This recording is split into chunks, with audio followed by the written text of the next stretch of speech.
Assalamualaikum warahmatullahi wabarakatuh.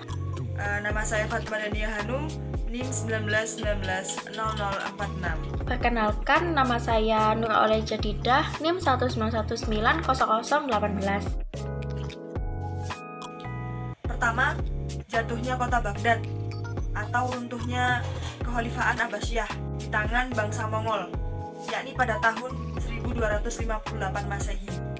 Jadi awal mulanya itu pada tahun 1258 Masehi itu, tentara Mongol sekitar 200 ribuan di bawah pimpinan Hulagu Khan itu datang ke depan pintu gerbang Baghdad.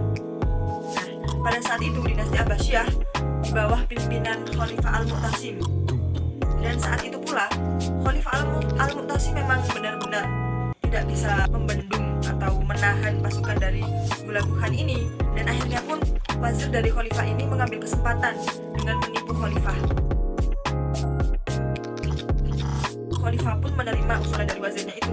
Akhirnya Khalifah keluar bersama para menteri-menterinya, para ilmuwan-ilmuwan dan orang-orang yang pandai, itu keluar dengan membawa cindramata, mutiara, dan hadiah-hadiah lainnya. Dan apa yang terjadi? Tentara Mongol menyerang mereka dan mereka dibunuh, termasuk wazirnya.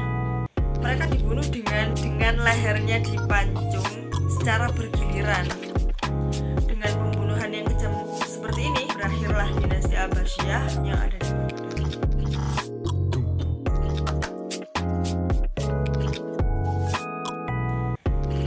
Setelah 1 abad umat Islam ini menderita dan berusaha bangkit dari serangan bangsa Mongol, muncul lagi serangan, yaitu oleh Timur Leng. Timur Leng ini ialah seorang yang ambisius. Dia ingin mewujudkan ambisinya menjadi penguasa besar. Dia menghabiskan masa hidupnya dengan melakukan peperangan untuk menguasai wilayah.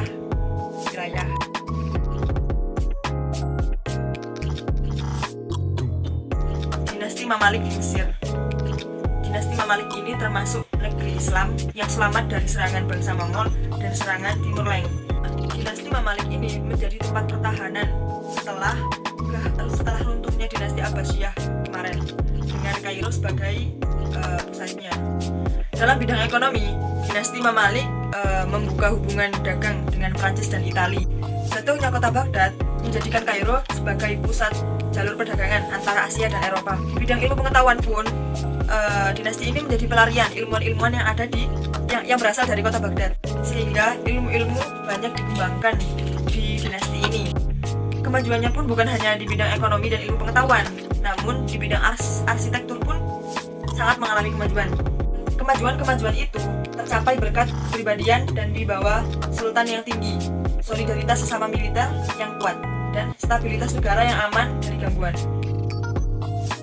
Yang pertama yaitu Kerajaan Turki Utsmani. Pendiri kerajaan ini adalah bangsa Turki dari kabilah Oghuz yang mendiami daerah Mongol dan daerah utara negeri Cina. Pada abad ke-13, di bawah tekanan bangsa Mongol, mereka melarikan diri dan mencari tempat pengungsian di tengah-tengah saudara-saudara mereka, yaitu orang Turki Seljuk di dataran tinggi Asia Kecil. Di bawah pimpinan Ertugrul, mereka mengabdikan diri kepada Sultan Alauddin, yaitu Sultan Seljuk yang pada saat itu juga menyerang Bizantium. Berkat bantuan mereka, Sultan Alauddin mendapatkan kemenangan, sehingga Sultan Alauddin memberikan mereka sebidang tanah di Asia Kecil yang berbatasan dengan Bizantium. Sejak saat itu, mereka terus membina wilayah barunya dan memilih Shukut sebagai ibu kotanya. Faktor-faktor yang menyebabkan kemunduran Kerajaan Turki Utsmani ialah yang pertama yaitu luasnya wilayah Kerajaan Turki Utsmani. Yang kedua yaitu pemberontakan Janissary. Yang ketiga adanya penguasa yang tidak cakap. Yang keempat merosotnya perekonomian dengan akibat sejumlah peperangan. Yang kelima yaitu terjadi stagnasi di bidang ilmu dan teknologi. Dan yang terakhir yaitu tumbuhnya gerakan nasionalisme. Yang kedua yaitu Kerajaan Safawi di Persia. Kerajaan Safawi mulanya adalah sebuah gerakan tarekat yang berdiri di Ardabil atau Azerbaijan. Tarekatnya bernama Safawiyah. Nah, nama Safawiyah ini diambil dari nama pendirinya, yaitu Safi al-Din.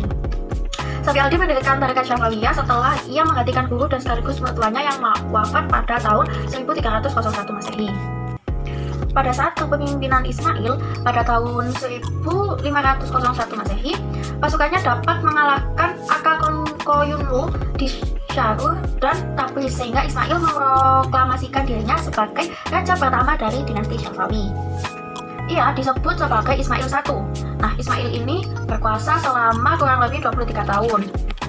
Nah, dalam jangka waktu 10 tahun, Ismail wilayah kekuasaannya sudah meliputi seluruh Persia dan bagian timur dari Bulan Sabit. Kemudian pada masa Abbas I, kerajaan Syafawi mencapai puncak kejayaannya. Nah, secara politik, ia mampu mengatasi berbagai kemarut di dalam negeri yang mengganggu stabilitas negara dan berhasil merebut kembali wilayah-wilayah kerajaan Syafawi yang pernah direbut oleh kerajaan lain pada masa raja-raja sebelumnya. Di bidang lain, kerajaan ini juga mengalami kemajuan, diantaranya pada bidang ekonomi, bidang ilmu pengetahuan, dan bidang pembangunan fisik dan seni. Adapun faktor-faktor yang mempengaruhi kemunduran kerajaan Syafawi adalah yang pertama, adanya konflik yang berkepanjangan dengan kerajaan Utsmani. Yang kedua yaitu terjadinya dekandensi moral yang melanda sebagian pemimpin kerajaan Syafawi. Kemudian yang ketiga yaitu pasukan Gulam yang dibentuk oleh Abbas I ternyata tidak memiliki semangat perjuangan yang tinggi seperti tentara Qizilbash. Yang ketiga yaitu kerajaan Mughal di India.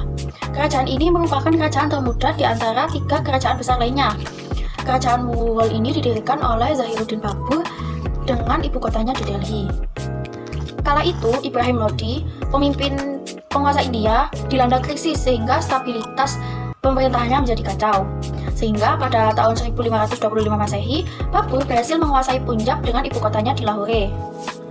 Setelah itu, ia memimpin tentaranya menuju Delhi, dan pada tahun 1526 terjadilah pertempuran yang dahsyat di Panipat. Ibrahim beserta ribuan tentaranya terbunuh dalam pertempuran itu, sehingga Babur memasuki kota Delhi sebagai pemenang dan menegakkan pemerintahannya di sana. Dengan demikianlah berdirinya kerajaan Mughal di India dengan ibu kota di Delhi. Kerajaan Mughal mencapai puncak keemasannya pada masa Akbar. Dan kejayaan yang dicapai Akbar masih dapat dipertahankan oleh 3 sultan setelahnya, yaitu Jahangir, Shah Jahan, dan juga Aurangzeb. Kemantapan stabilitas politik yang diterapkan Akbar membawa kemajuan pada bidang-bidang, yaitu pada bidang ekonomi, kerajaan Mughal dapat mengembangkan program pertanian, pertambangan, dan juga perdagangan. Selain itu, pada bidang seni dan budaya juga berkembang. Karya seni yang menonjol pada saat itu adalah karya sastra gubahan penyair istana, baik yang berbahasa Persia maupun yang berbahasa India. Adapun faktor-faktor yang menjadi penyebab kemunduran kerajaan Mughal ialah yang pertama, terjadinya stagnasi dalam membina kekuatan sehingga kehadiran Inggris tidak bisa terkontrol. Yang kedua, kemerosotan moral di kalangan istana sehingga menimbulkan berbagai kecemburuan di kalangan para politisi dan rakyat bawahan. Yang ketiga, yaitu ide-ide Aurangzeb menjadi bumerang bagi sultan-sultan yang lemah, yakni menimbulkan kembali fanatisme non-muslim, terutama Hindu.